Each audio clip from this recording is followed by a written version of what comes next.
जिल्हा परिषद आणि पंचायत समिती निवडणुकीसाठी काल शेवटच्या दिवशी उमेदवारी अर्ज सादर करण्यात आले।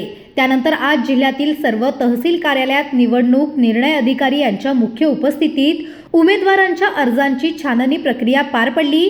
यानुसार कुडाळ तालुक्यातील जिल्हा परिषदेच्या एकूण 4 उमेदवारांचे 5 उमेदवारी अर्ज अवैध ठरले आहेत। यामध्ये वर्षा कुडाळकर अपक्ष पिंगुळी आणि तेंडोली 2 ठिकाणी अर्ज, रामदास ठाकूर अपक्ष पावशी, अंकुश जाधव वंचित बहुजन आघाडी पिंगुळी, कल्पेश मसगे अपक्ष पिंगुळी यांचा समावेश आहे।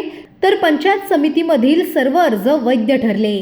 22 जानेवारी 2026 रोजी माननीय राज्य निवडणूक आयोगाच्या निर्देशाप्रमाणे आणि विहित टाइम टेबल प्रमाणे छाननीची प्रक्रिया कुडाळ तालुक्यासाठी पार पडलेली आहे। जिल्हा परिषद पंचायत समिती सार्वत्रिक निवडणूक 2026 मध्ये एकूण 9 गट आणि 18 गण आहेत। 9 गटासाठी काल 21 जानेवारी शेवटपर्यंत 48 उमेदवारी अर्ज आमच्याकडे दाखल होते आणि 18 गणासाठी 64।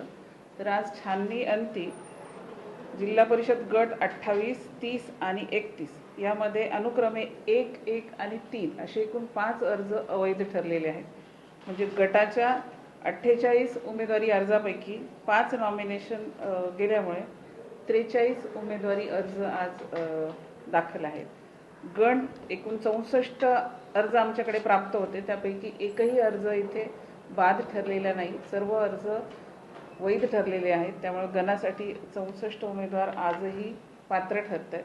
असं एकूण 112 उमेदवारी अर्जापैकी आमच्याकडे 5 अर्ज अवैध ठरलेले असल्यामुळे 107 उमेदवार आजही उमेदवारी म्हणून पात्र ठरत आहेत। धन्यवाद।